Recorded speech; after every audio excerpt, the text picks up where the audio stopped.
Today is January the 11th, and today I am joined by GoldenGlue, the head coach of 100 Thieves. Hello to you. Hello, how's it going? Thanks for having me. Doing great, and I'm doing even more amazing that now that I have you here. Quite a exciting interview to have you on the show because obviously you are quite a seasoned player and coach as well now in the league, and I think we can use some of your wisdom today. Thanks, man. I appreciate it. Gassing me up. Ever since you started your professional career, I think it's been quite known that you were pretty much like one of the hardest working people in the league. I remember back in the day, you had I think it was the Drive documentary where you were like, everyone was saying that you were like the hardest working mid laner in the league and stuff. And I mean, now you're transitioning to coaching. Well, technically, you did 3 years ago. I would like to ask you if you could summarize maybe how has this journey been from the day you decided to retire as a player to now coaching in the LCS. Yeah, so it's been an interesting journey, retiring as a player and coaching at 100 Thieves. I would say that initially when I changed to coaching, I had a lot of imposter syndrome. Um, I didn't really, I wasn't really that confident, even though I was having success. I kind of would be thinking like, oh, maybe it's because the players I have, like I couldn't really feel as much the impact as I had as a coach. Um, And I think that it was really like a work in progress as I got better about it over time. I think by the end of year 2, I felt better about it, but I still wasn't super confident. And then when I took a break, I think that was maybe the biggest thing for me when I took like a 6-month break. I wasn't sure if I was gonna get back into coaching. I was just kind of like trying to figure out what I wanted to do in life. Um, then Disguised Toast like reached out and that seemed like a fun and, like, interesting project, and it seemed, like, really difficult. Basically, I had, like, 5 or 6 days before match started, and we had nobody, no roster, um, fully remote, like, basically not really any resources, just, try to get some guys together to play online and see what you can do, and the expectations were honestly pretty low. And then when I was able to go in and, like, build a team and obviously, I think I got lucky that I did get good players, but the fact that we were able to win the whole, NACL league under those conditions, that gave me a lot of confidence in my ability, and it also just made me, I think, like having time off to realize like what I wanted to do and like what I felt uniquely like positioned to like help out with. Is I felt like just because all my pro playing work like experience and then all my like just also sports and like my sports background from before that, I think like I love being in competitive team environments and it made me realize that like I really love like building a team environment and like now that I'm the head coach of an LCS team, I really feel like I have the resources to like pick up the players, pick up the coaching staff, and like it just feels like I can build the environment that like I wish I was in as a player, and I can do that for these guys and let them succeed more, like let them stand on my shoulders. So that's kind of where I'm at now, and I'm like very grateful and happy to be here.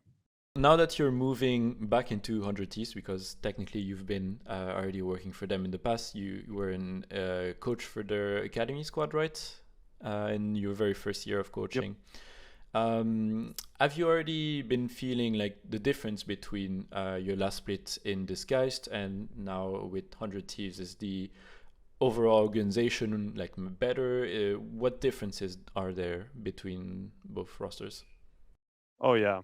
There's a lot of difference. I mean, I loved my time on Disguised, but it was very much like a makeshift kind of last minute operation where I was just kind of in charge of everything. And now it's like there's a lot more logistics, we've got food and we've got like an office to go to and we have like HR and like a 401k and like just a lot more.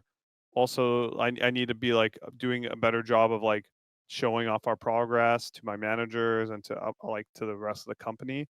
Where before it was kind of like I didn't have to worry about any of that stuff. It was just kind of like let's go play some League of Legends and talk about it. That's pretty much all we did. So it definitely feels a lot more like professional is probably the biggest word.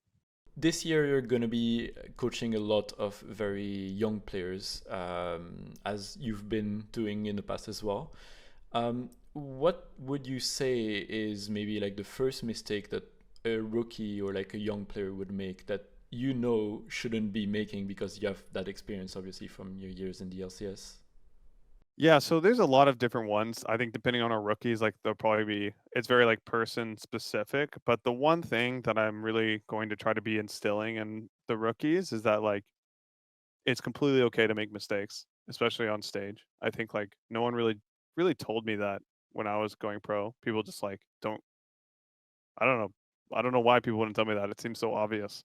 But if you're scared to make mistakes, if you're fearful of it, you're not going to be able to make good plays either, right? You have to be willing to take risks and you have to be willing to look stupid. So I really want to like enable my players to look stupid on stage and like try stuff out. That's really important for me, and I think that's hopefully I can get that idea across to the rookies. I think another problem, I guess, that there is with being a rookie in a big league like the LCS is, for example, with the case of Tenacity with under Thieves before, if you perhaps don't have like as good of a debut in the league as you would hope, perhaps sometimes it can taint your image in the league itself and maybe even in the face of the fans and stuff. Do you think you're taking any measures as a team to ensure the growth of this new roster?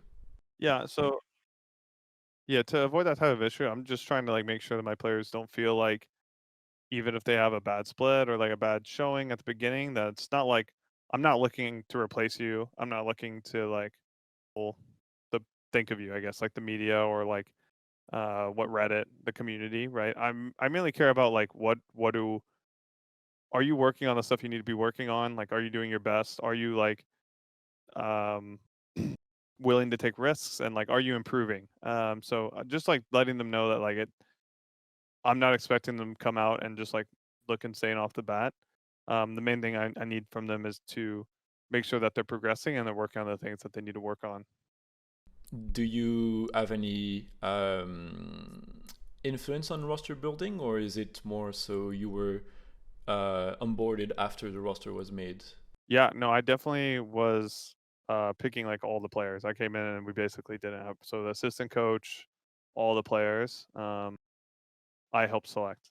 I assume then that you yourself and the team are most likely very dedicated to these players, at least like on a at least for this year and maybe even beyond, right? Yeah, I think it would be like a big failure if like we didn't keep majority of our team even into next year. So definitely I'm very committed and dedicated, and I know the guys are as well. Do you have anything to say on Sniper? I think he's probably like one of the most exciting rookies on the roster, right? Yeah, yeah, everyone is excited about Sniper, and I think Sniper is he's got really good instincts. I think that's the one thing that was really impressive. The two things that are funny is like he still is like missing a lot of game knowledge. Like he needs to just like literally go on LoL Wiki and like read what all the abilities do. Fundamentals and stuff. Yeah, he needs to just like understand more about like what everything does. Um, because I think he really like improved and learned by just like playing the game. But he needs to get better at like researching. That's like the one thing that he needs to work on. And I think like he could definitely have some hype moments in the LCS. Because he does have some good instincts for making like big plays or like seeing unique like angles to like TPE flank and maybe win the game. But he definitely like his fundamentals need a lot of work still. Do you think we're gonna have any fun rivalries for 100 Ts? Maybe Shopify Rebellion? You have a few ex disguised players, right? Yeah, I think Shopify is going to be fun. Zazel, I have a long relationship with him from when we were playing on C9 together, and obviously we had a lot of success on DSG, and I think he was like kind of the player leader for sure on that roster. And so I think it's going to be fun. Plus, we have Meech, so we have like half of the bot lane on each team. I'm definitely excited to play against Shopify Rebellion. I think it'll be fun. What do you think? First, what is the skill ceiling of the team, and what is the floor that you are on currently? Where do you think the team like lands in DLCS basically? Yeah, the ceiling. I think if things go perfectly, I think we could probably make Worlds be like the third team into Worlds, maybe second even. Um, The ceiling or the floor, like we'll see where the floor is. I don't really want to speak on that. But I do think the LCS is like pretty close this year after C9. I think C9 is a bit of a standout team, and then I think most of the other teams are. It's going to be kind of a dogfight. Thank you very much for your time today, GoldenGlue. I wish you very good luck with 100 Thieves. I don't know if you have anything you want to say to the fans before we close it off. Yeah, I just want to say all fans who've been supporting me and supporting the team, I really appreciate your guys' support. There's been people who've been supporting me for like a decade now. Have been my fans, so thank you. I appreciate you, and I get to be here because of all the fans. So thank you so much, and um, also shout out to my mom and my dad and my family. Yeah, appreciate you. All right, well, thank you very much. And for our viewers, you can always check out our channels for more esports coverage, and see you in the next one.